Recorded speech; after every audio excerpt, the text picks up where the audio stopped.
Friar Reese, how are you? Developing in the art of focus. Number one, you want to identify those focus killers, whatever they are, whatever it is that's keeping you from being focused. And my hair is just a mess here. Hi there, Miami agent. Right. Okay. There's a few different people on the part two. We're talking about the art of focus, right? And developing in that area. So number one, you want to identify those focus killers. All right, identify the focus killers. If it's social media, then kill it. Okay, keep the distractions at a minimum. Okay, whatever it is, you need to identify what it is and then do something about it. Right. Number two, you want to find your rhythm. Right? You may be a morning person, you may be a night person. You need to find your rhythm and maximize that time, right? Thank you for the hearts. Thank you so much for the hearts. I love it. Thank you so much. That means it's resonating with you. I really appreciate it. So you want to find what your rhythm is, and then you want to maximize that. Number three, you want to create a productivity ritual. Right? A productivity ritual. For me, I get my day started with prayer, meditation, and a little bit of peace and quiet, right? And that really helps me get in the zone. I also create my to-do list the night before because my brain has time to work on the things that I want to get done, right? And I didn't even share that and share some of these things in the first one, but this is part two, and so I'm kind of recapping. So you want to create a productivity ritual. Find something that gets you in the zone. Change locations if you need to do that, right? So yeah, thank you for the hearts. I hope this is resonating with you guys.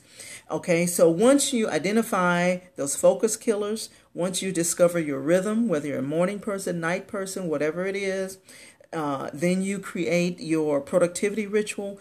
Then you can, hi Katie, thank you for, I think you're coming back. Then you can be absolutely fully present. There's nothing more time consuming than trying to multitask, because you're not fully present on anything if you're trying to multitask. It really does not work, because you go from one thing to the other, and then that you lose time jumping from one task to the other, because it takes time to refocus your brain. It takes time to refocus. And so be fully present in each task or each project that you're doing. I mean, the example that I can think of, what if I was coaching someone and I wasn't fully present? And they had to keep telling me, what it is they're struggling with or what their challenges are, that type of thing. You wouldn't want a coach that was not fully present, right? So you must be fully present, in every, hey there, Shannon, how are you? Yeah. Oh, thank you for inviting your followers. Thank you. I really appreciate it. Yes, thank you for sharing this on Twitter. Yeah, so you want to be fully present. And the only way to do that is with the first three steps, right? You identify what's killing your productivity and your focus.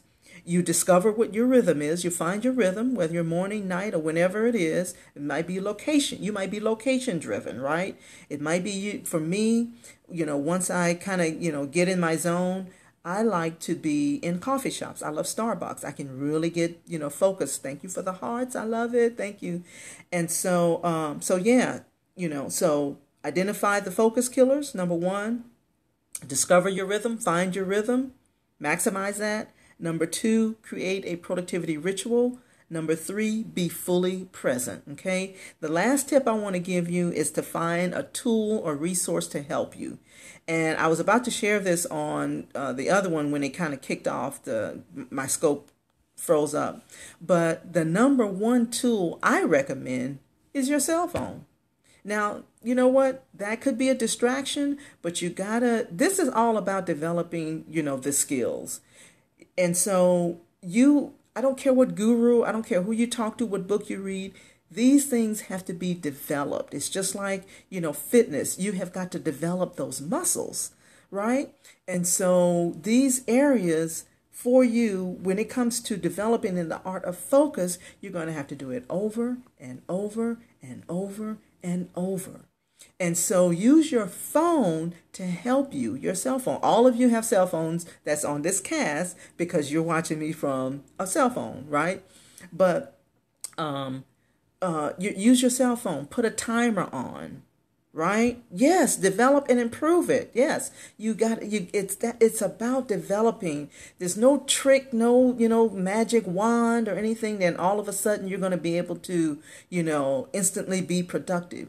Those things have to be developed, and everybody can do. All of you can do it. Each one of you that's on this camp, you can do this. So